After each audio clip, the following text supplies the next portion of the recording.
Welcome back to another episode of That's Business. Today's guest, Sam Bussard, is the Director, Talent Strategy for Compass Business Solutions, a WeBack organization focused on driving organizational performance through proven business and people strategies. Sam is an established talent strategist and expert recruiter who has placed over 1,000 resources in the technology, engineering, cybersecurity, management consulting, professional services, and manufacturing domains throughout her career. Sam's philosophy is rooted in data to drive talent goals and explore opportunities for organizational efficiencies. Her passion is creating meaningful partnerships between talent and business teams to ensure new hires fit seamlessly into the culture of organizations. Sam, thank you so much for agreeing to this podcast here. How are we doing today? Angela, lovely to be here. Thank you for having me. It's a great day in Pittsburgh. And by great, I mean a little gray, but that's par for the course. So thank you for having me. Hey, it was thunder on my last meeting. And he's like, did you just drop something? I'm like, no, just the thunder outside in Metro Detroit. It's fine. It was beautiful yesterday. We get it. It's fun Midwest here. Before we dive into everything, because I was so excited when we had our preliminary phone call and we have a lot of crossover of the same ideologies on this whole recruiting process and talent. What did you want to be when you grew up and what was your childhood like? Oh, man. It's so funny when you ask that question, I have this vivid image that pops into my mind. So from probably age, 4 to 16, I was adamant that I was going down the legal path. And not only did I want to be a lawyer, I wanted to be a judge, right? And so this was a prosecution attorney, and then I wanted to be a judge. As I have thought about that as I've gotten older, I think that was rooted in a couple of things, right? I'm really big on follow the rules and win fairly. And I have a really good debate style and I like to win. So all of those things combined were really set up for, I think a legal path would be really interesting for me. And I was very adamant on that for at leat 12 years.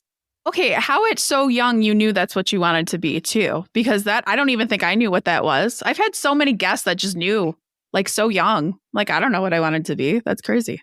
I don't know if that was maybe a byproduct of the fact that I saw my mom watch a lot of Judge Judy on TV when I was a young kid. Or, right, I just liked that idea of getting to argue my point. And when you're right, you're right. And heck yeah. Kind of move that forward. And then that evolved to kind of, giving people the opportunity of what's fair and equitable as a judge. All of those things just feel really good to me. And quite frankly, at age 32, they still feel really good to me. Heck yeah, they do. Now, you said 4 to 16. So what happened at 16 that made you change your mind? Honestly, I got a little more reasonable about how long I wanted to go to school. I thought about that a lot, actually, kind of towards those end years of high school, and thought, I'm really not interested in signing up for more than a 4-year program, and realized that probably had some pivot. Is it affiliated with kind of some of the legal background? So then I kind of went back and did some more soul searching and made a couple more pivots, and certainly did not in any way, shape, or form have the idea of being a recruiter or a talent acquisition leader or anything of the sort. I think we had this conversation on our first call where we said, never thought this would be my career path. And I don't know anyone that was like, I want to be a recruiter. You just kind of end up in it. And I think about that sometimes too, about some of the degree programs, right? There are very few programs that offer even coursework to help you understand recruiting. I know, some of the degree programs now with the human resources background, you start to get some of that understanding of what recruiting is like and how that impacts your organization. But a career in recruiting, you're right. No one goes to school to be a recruiter. So we're all out here kind of figuring it out as we go. It's true, because I've seen people, my degree, I have an industrial organizational psychology degree is mine, or it's the HR degree. And I forget, it was labor employment relations. I was so excited to take that class, and I had the most awful teacher in the world. And I remember getting a C in that class because it was very law specific, or this law of 1970 states this. I'm like, I'm not going to law school. Why do I need to know this? Angela, you'll actually maybe get a kick out of what my degree is actually in. My degree is in Spanish literature and language and K-12 education. But I'll tell you what, I take so much away from that day to day in my recruiting background, kind of to what you were talking about, right? The behavioral psychology, the frameworks of putting together lesson plans, the adaptability of culture and perspective that I got from those different experiences in that program back to the point of we didn't go to school to be recruiters, but man, they do teach you a lot of things along the way that were really invaluable. No, they really do. And I love anyone that has a language degree or international business, international law, international whatever, because you do learn a lot of different cultures. And it is relevant in recruiting because someone of X background does not negotiate salary the same way as someone with a different background. And I've definitely learned that. I've recruited in other countries and it is a whole different ball game there. So it does help and it's so fascinating. And that's my one note, especially to clients we work with, is like, you don't have to have the degree. I mean, yes, if you're a doctor, you need to go to med school. Yes, sure. We are confirming that. But for you going on paths that you don't necessarily have to have a degree for, us recruiters and those in talent see value in what you do because I think of you're here and I can pinpoint all the other areas where you'd be great at. So what made you decide into that degree path? I had some really influential teachers in those, formative years of kind of that later high school side who, a couple of things, felt like they loved what they did every day, made it easy to come to class, and just made you feel safe and interested in the subject matter. And I thought a lot about the people that helped me along the way and helped me push myself forward. And I thought that, that would be something that I would get a lot of fulfillment out of, about helping different students feel the way that I felt when I walked through some of those, keynote teachers in my mind throughout the years. And so that was really the kicking path that said, okay, yeah, you know what? I think I'm going to give this a go. Also, right from the area that I'm from originally like the Du Bois, Pennsylvania area. I'm sure most of the folks that are going to hear this podcast probably have never heard of it, but I will tell you what our closest landmark is, which is Groundhog Day. I grew up about 15 minutes away from there. So when you do or do not see your shadow on February 2nd, you can think fondly of our area. That's our big to do. But in our area, also, that was a very practical and realistic career, right? And so it's kind of staying in, the rural area that we were from, that made a lot of sense. And it felt like a good career path that had some stability. So that's kind of how my head ended up there. I love that. And it's so interesting. And I know I've said this on a few podcasts, but I mean, how you have to figure out at 18 years old what you want to do. And crazy. And I had the same thought because I was going to school to be a therapist. And I said, I don't want to do my doctorate and very much just wanted my 4-year degree and be done. So I feel that for you, or vibe with you on that, I should say. Yeah. Okay. So we get into education after, and I love the story you had told me of you go through education and then you had the change of heart of what you wanted to do next. So what were those years in education? Because I've worked with a lot of people and a few people that do listen to this podcast are looking to transition out of teaching. So what was your experience? And I feel for the teachers in the field right now for so many reasons, right? It has been a hard couple of years going through this big transformation of, going from seeing your students every day to figuring out how to function in this virtual world to then figuring out how to work in a hybrid setting and then now trying to get back to what is normal. I mean, big shout out to everybody who is putting in that effort and energy day after day. It's such an important cause, but it has become markedly more difficult over the years. And kind of to that avail, right? So I went through and, did my student teaching and again, loved what I was doing and coached basketball as well. Loved that, had so much fun. And I came to the point where I felt like, there were other factors that were precluding, like strong education from my perspective in terms of just like some political background or, kind of some disinterest in the different organizations that I was working with. And I felt like I wasn't making, or I wasn't going to be able to make the impact that I felt like I was setting out to do originally in those areas. And that was a real deflating moment for me, right? Where, you're getting ready to set out on your career at age like 21, 22, and you're already seeing things that don't, aren't what you were hoping that they would be. So that really caused me to take another pause and say, okay, where are we going from here? And my ultimate choice was to kind of pivot away from it.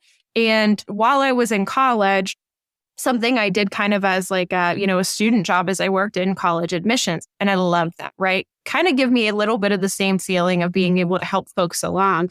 And then I got into this idea of, almost like matchmaking, right? Helping folks understand what is it that you want to do, right? Doing some of those things that, you kind of wish you had all along the way, which is the linchpin of what ultimately led me to the recruiting industry. When you figured out what you wanted to do next, as far as leading you into recruiting, was that process kind of scary to make that big jump? What made you decide, like, I'm all in, I'm going to do it? Because I know that a lot of things people do is fear-based. Exactly. Yeah. And that's 100% accurate. Well, right. So at that point in time, I was coming out of college. I had a degree. Wasn't exactly sure what I wanted to do with my life, which is, I feel like how not most, but a lot of people feel like, okay, I have this piece of paper. This was the penultimate. Now what do I do? Now you're an adult and you're trying to figure that out.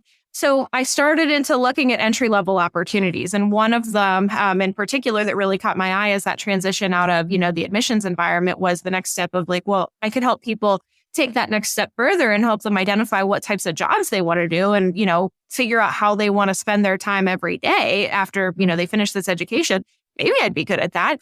So I took an entry-level job in technical recruiting where I, as many of us do in the staffing agencies, cut my teeth, learned how to source, screen, qual, right? Work with a lot of different industries.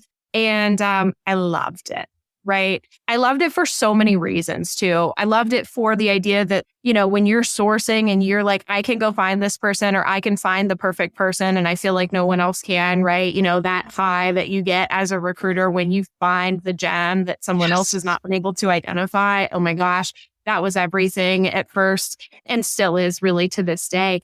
And then really just being able to see the matchmaking ability, right? And see the click when somebody makes a great fit for themselves or you help them make that great fit. And then they're happy and they're fulfilled. And right, and like now you've set up a company for success, a person for success. And you're like, wow, that's big impact ultimately. And I had some really fabulous mentors early on who really helped me figure out, how do you do some of these things? How do you get that competitive advantage in industries that you don't know anything about? I remember early on, we were really heavy in manufacturing. I worked on a lot of CNC machinist jobs. Oh, that's so hard. Yes. And I can still, to this day, think through about the ideas of, was it a lathe? Is it a mill? Are you a programmer? Right? Like those things kind of come back to you like the bicycle that they are. And then figuring out how to help people in those different industries and enable them for success. That was everything for me. When I was actually talking about this with one of my resume writers today, he's like, I didn't know what, because it was like a financial analyst resume. And I always ask, what do you know in Excel? Do you know VLOOKUPs and query and this and that? And he's like, Angela, I just reformatted it. I didn't know what any of that means. But because I used to hire FAs in manufacturing automotive, like those were the skills they always needed. So it's like, your brain works 10 steps forward and people don't realize how crazy like our brains, I feel, go forward. You have to in recruiting and you have to see where like, okay, if you have this, then you may know that and this and crazy there. Do you ever think about the GIF or the meme of the recruiter's brain has 400 tabs open at any given time and they're all going, they're all active. Like none of them are just sitting in the background. Like they're all open. We're going. We have to. Or I'm like, I never sent that job to that one candidate as I'm laying in bed at 11 p.m. It's fine. It's a full-time job. It's, you try to decompress, but it really does. It's a lifestyle more than anything else. Yes, it is. Now, of course, as we're hearing the ghosting stories and everything happening, I want you to give your 2 cents on how has recruiting been great and what's kind of happening in the market right now with recruiting on the staffing side, on the corporate side. What are you seeing? Recruiting is a tough time right now, right? And even, we're talking about the shout out to the educators. And then I think the next wave of the shout out to the recruiters who, right? So in the 10 years that I've been doing this, I've seen almost 3 different cycles at this point, right? It was like a stable, steady climb at the beginning. Then it was this mad rush of like, you could not hire enough recruiters. There were not enough recruiters to help you attract the talent that you need. And even during COVID in a lot of areas, that continued. And then over the past, year or so, we've started to see that grind to a screeching halt just because of, budget constraints and all of the different factors that are happening within, the economy right now. So it's a tough time for recruiters right now, right? I mean, you are now seeing recruiters who, right, you see a recruiting job posted and there are 300 applicants in a couple of hours. And I mean, recruiter to recruiter, we know that's difficult, right? You've got to have inroads. So I guess a couple of things about the industry now. What I'm seeing is that companies are still hiring with less recruiting support internally. That's hard. The successful recruiters are helping clients understand the value of talent acquisition from a how does this influence our culture perspective? How can we use recruiting not just as I give you an order from the business and recruiter, you give me a person back in response, but in partnership to further your culture, to align people to your organizational mission, right? It's interesting. In a lot of places, the job pools are bigger and the qualifications are more difficult. And so back to what you said earlier, we're talking to a lot of different people about what is it that you really need, right? Do you need a bachelor's degree? Do you need a master's degree? Or do you need somebody who can hit the ground running, who understands your organizational culture, who's going to run with you and deal with the ambiguity and can put in some of those soft skills and can learn some of the other things, right? And look at some of those transferable skills. Because another point you made, you're seeing a lot of people transition industry. So how is it that as good recruiters, do we identify transferable talent and help those folks then assimilate into where they're headed next? And I love that you bring up the point of culture and assimilating into an organization because you have to look at that. I mean, I have this conversation left and right, of course, being in the field I'm in, where people are like, yeah, I just had a conversation the other day at a networking event. He's like, yeah, I made some bad decisions with hiring because I wanted to give someone the benefit of the doubt. And it's like, crossing that line, and I'm as empathetic as they come, but it's looking out for your other employees too. Is this person going to be great for you, or are they going to hinder other people that you have in your organization? And I hate the whole we're a family, but assuming the family works well there and everyone, different personalities, different aspects, different backgrounds. I mean, you have to spend the time on that. Yes. Let's start with organizations. What are some things organizations are not doing or maybe aren't doing right to find the right talent there?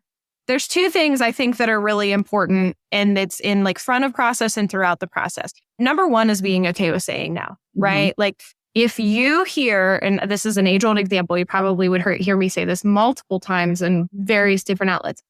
If someone tells you that their motivating factor is something that is not aligned to your organization, even if they seem like the greatest skill set fit for your company, and you're like, I can't let them go, I can change, we can accommodate them. But at your root, right, that is just not part of your value proposition.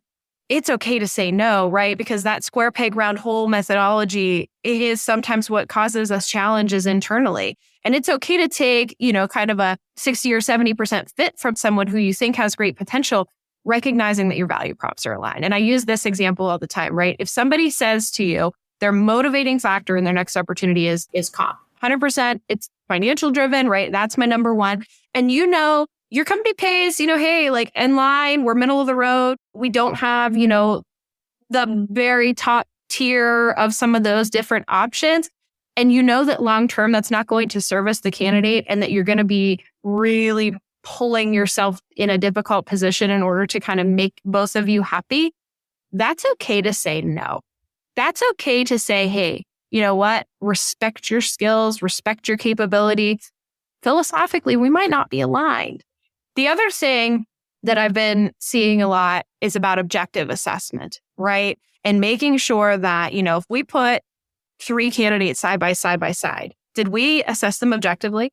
Did we ask the same types of questions? Did we get the same types of information out of each one of them? And then objectively, are we ranking them against the same set of criteria for the same type of role? And really making sure that we're doing that in a fair and equitable way. You can't just hire to hire. You can't just say, oh yeah, done. I mean, I think you need 7 rounds of interviews? No. But I also think if you find the right person, hire them. I mean, or comparing, did you do enough digging? Or what I've been seeing a lot happen is, oh, we're going to hire so-and-so's nephew or someone that works at the companies, the CFO's niece, nephew, whoever, or that does happen, unfortunately, but looking at making those hard decisions and per your point of saying no. I mean, look at the opportunity, look at the candidates you have. I mean, it's just crazy. And I wish I could scream from the rooftops of all the people we help and say, why aren't you hiring this person? Because I would hire them if I had a job opening. And that's always the most heartbreaking thing of what we do. Now, transitioning that to the job seeking side, what are you seeing as far as from the job seeker's perspective? What's happening and what is some advice or where people are sometimes going wrong when they're looking for a job? It's actually the similar and maybe the inverse of what we were just talking about, which is I want my job seekers to be honest with me, right? I don't want anybody to tell me what I want to hear. I want you to tell me who you are, wear that loud and proud, and display that and recognize that your value is high and will be valued in that way for the right organizational fit, right? Because that goes back to the whole, internal value prop of mission, vision, values. You can say all the right things in the interview process and say, okay, yes, I got this opportunity. Yes, I'm glad, right? My search is over. And then you get there and you're like, this is not what I want. And then what does that boil up to the surface, right? Just like feelings of like, oh man, did I make a right decision? Or, right, you have emotional feelings towards the organization or functional areas or things like that. It maybe or maybe not. They are what they explain to be, and they're expecting, something in return. If you weren't able to be really transparent about that throughout the interview process, or you didn't know what was important to you, that can sometimes lead to not a great fit, right? I guess that's the other piece. Think about what's important to you and what's really important to you, right? I can speak from my own experience when I, made a job transition at the beginning of 2023. When I started into that search, I made a list of things that were important to me in the next opportunity, right? And I'm kind of a nerd in this way. I had like a whiteboard where I would like sit and like make my T-chart. Shout out to one of my mentors who taught me the value of a good T-chart along the way to say like pros, cons, positive, negatives. How does this align with where I want to be as a person, and allow myself to feel that? And that was important for me, and everybody does that in different ways. But that transparency and that honesty with yourself and then with whoever you're working with in the process, like that's so critical. It is. And I love ask the right questions. And I want your opinion on this too, where what I'm seeing from some of my clients is, oh, well, I don't want to ask that question, or I don't want to come off the wrong way. And if we're going to say anything positive about the pandemic, is I feel that people feel more okay with asking the tough questions. Why is this position open? What does success look like? Yep. What are your projections for this role? Now, what are your thoughts on a candidate asking those questions in an interview or when you're prospecting them? I think they're fair questions to ask, right? If we think about, so my philosophy in general is, right, that you've got a two-way street of interviewing, right? The business is interviewing the candidate so much as the candidate is interviewing the business. And again, back to the point of good puzzle pieces matched together when we have the information and we feel like we have mutual understanding, right? So I think those are fair questions. Just the same way that internally as, companies, we can say, oh, I'm not sure if that feels right. We do want to make sure that our candidates feel comfortable with those answers. And yeah, obviously, right, you're not going to disclose, the entire history of the company in those conversations. But being transparent about, yeah, this role is a backfill. We need to upskill. That's an okay response, right? Or, yeah, this position is a net new because the team is growing, or because we added a new service offering, or just because we feel like, the team is at capacity. Whatever those reasons are, you can have a solid answer without having to have a super expansive answer in that way. And Angela, I want to get your thoughts on this too as a follow-on to that. I'm really big on case studies right now. So to your point about the pandemic, like, let's talk about examples of things that happened during the pandemic at your company, good, bad, or indifferent. And let's give our candidates the opportunities to tell us how they would work through them. And feel, right, that gives you that real perspective of like, hey, I sat this person down in the seat. Here's something they could deal with on day 1 or 31. And here's how their gut reaction tells them to respond. And then you can decide, can I coach that? Is that the right response? ooh, that would really not go over well with our organization, back and forth, et cetera. Or the candidate might say to you, like, hey, I don't ever want to encounter that. Is that something real that happens at your company? Like, no. Or I love that. That gets my adrenaline going, right? And so then you've got this whole nother data set at that point. It's true. And I'm going to tell a story real quick on that. So during the pandemic, especially for us, I mean, being a small business owner, when I interviewed my first resume writer, I had someone on paper that was perfect. I was like, we're going to hire her 100%. She's great on paper. She told me everything I wanted to hear, interviewed perfect. But to me, if you're someone that needs like a checklist, if you need very designated tasks, you need to know the same thing every day, it's not going to work. Yeah. She was great for a company, great for a large enterprise company. But like you said, of like the three options, 100%. And you have to, and I'm very much like, trust your gut, whether you're interviewing someone or you're interviewing yourself. I mean, it's, I don't know if I want to say it's scientific advice because all of the whole indoctrination system, whatever, but I'm not, don't quote me on that. It's very much what's going to work for your organization. I mean, I think I've told the story a few times on here, but Allison, who I ended up hiring, she's been with me now 3 years. She sold me on her personality when I messaged her and I said, hey, you don't have to dress up for the interview. You're coming from work, like just come as you are. She said, oh, so I should put my ball gown away? I'm like, you would be so great with clients. So great. Love your energy. And you're right. Love the energy. I can teach you skills. And we joke about this all the time, but she was one of my, I don't want to say least qualified, but had the lesser amount of skills than some of the other applicants. Yeah. But I was like, you have the personality, you have a communications degree, you have all the things I want. Do I need to give you a little bit extra training? Fine. But you also will vibe well with the team. 3 years later, it was the best hire, especially for that position. Yes. So, and I, like you said, being yourself in an interview, you have to be yourself. I mean, I'm loud and proud that I have ADHD, neurodivergent thinker. I mean, I think 5,000 different ways. I definitely need employees who I can throw I've gotten a lot better, but I can throw a crazy idea out and we talk through it. Or I'll say, hey, what do you think about this? Or what do you think about that? And they're like, okay, we need to take step one. I want someone that's like, okay, I'm leading the pack. Are you following or are you not? Yeah. I know I just went on a very large tangent with that, but back to your original question, kind of relating that. I mean, if your answer is, oh my gosh, that scares me, you spend at least 40 hours a week at a company. If that scares you and not like a positive, ooh, I get to learn way, but more of a like, oh my gosh, I'm going to hate this, that's not the opportunity for you then.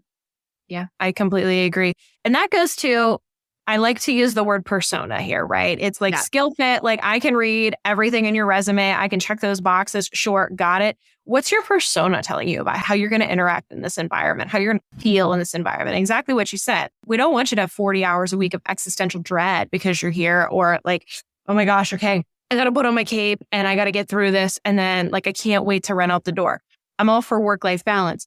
I hope that you want to walk out the door and like say, have a nice weekend, everybody. And then, you know what I mean? Come back on Monday refreshed and ready to go again. Not like, okay, I have to run and be done. Right. And something on that point too is, and this is controversial, I've been told multiple times because I offer my employees unlimited PTO, but what the difference is with this is it's not a free for all. It's not you get to take weeks off at a time. You don't get to do those things, but the nice thing is the mutual respect, and I think that's a topic we should definitely address, is the mutual respect around this. Recruiting can be a 24/7 job. Yes, we know that. But do you have the boundaries of, okay, I'm off at 5:00, but also if things are hitting the fan, like one year I moved, my Wi-Fi went out and like, for lack of a better term, all hell broke loose.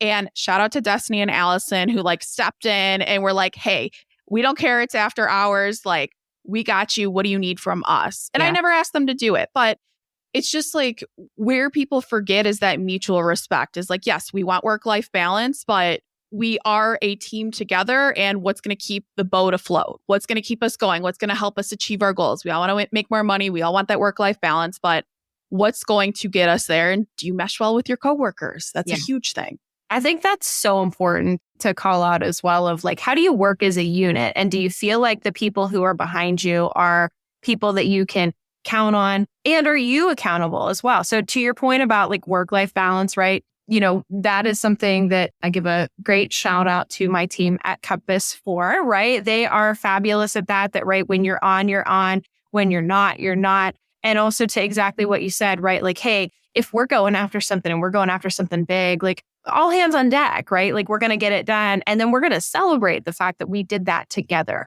That's important. And also being able to support each other when you need it, regardless of what life circumstances bring to you, right? And we've dealt with a lot of different things, varying from, things that impact us just for a couple of hours to longer term. And I just think that's so important. And when I think about both recruiters, right, and young recruiters, so I'm going to speak to the young recruiting audience. And by young, I mean early in career. If, you live in the staffing environment, that's something I had to teach myself a lot of, right? I came from staffing and I could not turn it off, right? I had lovely coworkers. I worked for a great company. I don't think that they had those expectations of me, but I had those expectations of me that I was like, well, if I spend, an extra 20 minutes, I can talk to 3 more candidates and I can get 2 more people into my pipeline and I can make 1 more close, especially when you're working in those commission environments, right? You're like, I see dollar signs the more I work. And that can be slippery to be able to respect your own personal space enough to say, I did a good day's work today. I worked hard while I was here and I deserve the opportunity to unplug a little bit versus doing, right, our 24/7, which our recruiter braids innately do. Yeah. And be able to just give yourself some space and some grace. And how did you get to the point of saying, okay, I need to turn off? Or was that changing companies? Because it sounds, we had very different experiences. Before we started recording, when you asked, is it a cop-out if I say I've liked every job I had? I'm like, hell no, it's not. That's amazing. Like, I love that for you. But I had a very different experience. I worked for toxic companies. We could listen to other podcasts that have told my stories, but what was that like for you? Because in my head, I was like, I need to make more money. My company's very metrics driven. I don't want to get fired. I'm getting called after hours. I'm getting called on the weekends, and there were no boundaries. But I love your perspective that you were like, oh, well, I can make more money. So from you, what made you turn that off? Because I think a lot of people, whether your job's toxic or in your case, it wasn't, how did you turn that off or be like, why am I doing this? Oh, gosh, really fabulous question. When I thought about how that made me feel outside of work, right? And what I was feeling and what I was and mostly was not able to do, which was turn off, which was to put my phone down and spend some time with the people around me or go do an activity and not feel like I had to pick up a phone call or that I couldn't pick up a phone call, at any given time, at any given day. For me, it was about sustainability, right? Like I was pretty young in my career. I already was feeling the burnout effect, right? Like that, like this is coming fast. Right. Spending at the time I was in the agency world for 3 years. That's a long time in agency. Like I was like the other side. I wasn't new. And I said, I don't think I could keep doing it this way forever and do it at this caliber and then bring in the other things that I want to do in my life. And I have a lot of respect for the folks who can do that and who have long, very successful careers in that agency environment. I really, really do. I would venture to guess that they've gotten good at being able to establish some boundaries for themselves, which I could not do unless I made a really hard line in the sand. And so, yeah, to your point, that was a position change for me where I was incented differently, right? Like I was still incented on performance. I love KPIs. I love metrics. I love numbers. I love figuring out quality of funnel, right? I love all of those things. And to this day, I love getting involved in those things. I love coaching other people on those types of tangible metrics that you can understand what success looks like. But I needed to be measured differently, right? Like a commission structure where that was, higher than your base salary, right? Most of the time was not sustainable for me. I then went to a model that really incented based on quality and performance. And I loved it. I was like, yes, I am in for this. And I love the difference in KPIs that you still knowing yourself as a professional that, hey, I like KPIs, I like metrics, but how those are measured quality based. Yes. Because our company was not quality based. It was old school, as many phone calls as you can. doesn't matter how many submittals, we want the phone calls, we want this, we want these metrics, that's success. It's like, yeah, maybe if this was like the 90s or 80s, but not in today's day or time. People like text. They don't like phone calls anymore. No. Now, getting into what you're doing in your current position, because I know we've gone on some tangents, but that's how we do it on this podcast. What are you doing right now at Compass as far as like, what does talent strategy mean? Or what does the day in the life look like of where you can build these meaningful partnerships that you definitely talked about in your bio? What a great question. I'm just keep you around that. You keep telling me great questions, Sam. You're the best. I mean, recruiters love to talk to other recruiters for a variety of reasons, but it's that depth of connection. So talent strategy at Compass, right? So Compass itself, our company is rooted in organizational performance, right? So if you have people operations, right, our goal is that we can help you. We can help you maximize. We can help you be more efficient. We can help you hire. We can help you retain. We can help you assess, right? We can help you train. We can help you do kind of anything in between with your people operations. From a talent strategy perspective, what that means for me is from the second you start thinking about hiring somebody to the minute that they get there, that's talent acquisition. And it's so much more than that, right? What it's not was what I alluded to earlier of, hey, I have a need, business wrote up a slip, put it on the punchline and gave it to recruiting, and recruiting hands back a person. Recruiting and talent strategy for me is certainly about, right, helping sourcing and selection, right, finding those people. It's also about thinking about those things strategically. And what are we talking about when you're doing your annual planning? How do you incorporate talent acquisition in your annual planning, right? It's directly linked to your business goals. And how do your business goals flow into what you need to be able to deliver in recruiting, and what the quality should look like, and how many people should you be talking to, and what should your expectations be in order to hit your business goals, right? Whether that's if you're a people-related company and your goal is to grow your business by 50%, well, you need to increase your headcount, right? Like one of the first things you're going to have to do is have more capacity and more bandwidth to take on work. I think about that as like integrated function. And I really challenge folks to think about the strategy behind recruiting. So getting them involved in those types of business discussions, having a talent strategy. What do you go to market with? Who are you in the market? Do you know who your competitors are? What are they doing? Are they taking your people or are you taking their people? Are you having attrition? Are you retaining? What's the value proposition that you're sending to the market? Because in a lot of, areas now, clients who, come to us and need support are in arenas where it's a very competitive talent market still.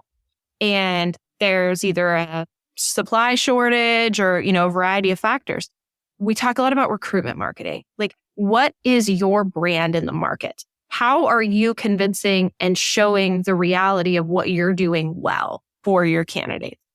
Back to, right, like competitor analysis and thinking about what is happening in the market space. Do you know, right? Somebody says, I need to be able to hire in this location. Well, do you know what the market's telling you in that location? Is cost of living going up or down, or is it against the national average? Are you getting an influx of new talent in the market, or are people exiting your market? Things like that. So that strategic piece is big. And then all the way back into like your onboarding processes. Like, okay, so they accepted their offer. Now what do we do, right? Because the experience has not ended. It's just beginning. It's now, okay, you take that big deep breath of, okay, they accepted our offer. They want to join us. They're not here yet. And they've got some experiences to go, that run up and even to day one, you want that to be great. So how do we capture all of those things from a talent strategy perspective? The last thing I hit on there is sourcing. I go back to, I had a fabulous mentor from a sourcing perspective early on. And I don't know if everyone is as fortunate as that in the recruiting space of how do we go find talent passively that other people are not identifying in ways and places where they want to be communicated with. And then also changing how we message to pick up different personality types. So really, it's that full gamut of like, how do we attract talent? How do we fit that into the organization? And then what do we do once we find it? And then we continue onwards in the people operations space that we, also function with at Compass. That's great. Now, do you have a ideal type of client or niche of client that you work with, or what's that look like as far as businesses go? It's across the board. And one thing that I love about what we do at Compass, which is definitely rooted in the origins of the organization, is our ideal client is someone who is aligned to how we execute our core values. Not a size, it's not a domain. It's about whether or not fundamentally they believe that the things that we believe in and that are non-negotiable, that drive every conversation and every work product we produce are in line, which are our 5 core values, the 5 C's: connect, craft, custom, care, and courage, right? And we really seek out partners who that feels like a comfortable space for them when we bring those things to the table. Incredible. That's so exciting. And if you want to work with Compass or Sam herself, you can head to the show notes to reach out to her. As we're wrapping up this podcast, what advice do you have for listeners? My advice to listeners, a couple things. Keep your head up, right? This is a crazy market. If you're transitioning, if you know what you want to do, if you don't know what you want to do, if you're thinking about looking, keep your head up, right? And be confident in your skills. Understand what your value proposition is to someone, right? And don't let someone else define that for you. Know what that is, know what your non-negotiables are, and know what your negotiables are, back to what we talked about before. And the other thing I would say is take your time in making the decisions. And I'm not necessarily saying, right, like if you got an offer for a new opportunity, you should sit on it for 3 or 4 weeks. What I'm saying is don't feel like you have to give a gut reaction to that, right? Take the opportunity to see how that feels on you and take that around and, talk to people close to you about it. See how it feels when you talk about it, right? See how it feels for you internally. And back to what you were saying, Angela, of like, not scientific, but if you're like, oh, I don't really want to tell you what I actually do, and I'm going to kind of, divert that a little bit, listen to what your body's telling you and listen to what's important to you in that next, opportunity. And the other thing I guess I would say is that for folks who are kind of going through some tough times, continue to look for, the light in your current opportunities and also where your skills are valuable, because I truly believe that we're looking at a very talented talent market right now. And that talent is going to land in some incredible spaces as we continue to evolve from a technology, from an AI perspective as well, and how you use those skills. So always be creative about what you bring to the table and how you're going to leverage it in your next opportunities. Sam, this was so much fun. You gave so much great insight, not only from the candidate side, from the recruiting side, from companies. So thank you so much. It's been an absolute pleasure. And again, head to those show notes if you want to learn more about Sam or reach out to her on LinkedIn. And tune in next week for another episode of That's Business. If you're looking for a career change and you're not sure where to start, the Resume Rescue can help. Sure, there's no such thing as the perfect fit for everyone, but here at the Resume Rescue, we're on a mission to find the perfect solution for you. Whether it's changing careers, updating a resume, learning LinkedIn, or practicing interviewing, we have you covered. Find us online at theresumerescue.com and find all of our contact info in our show notes.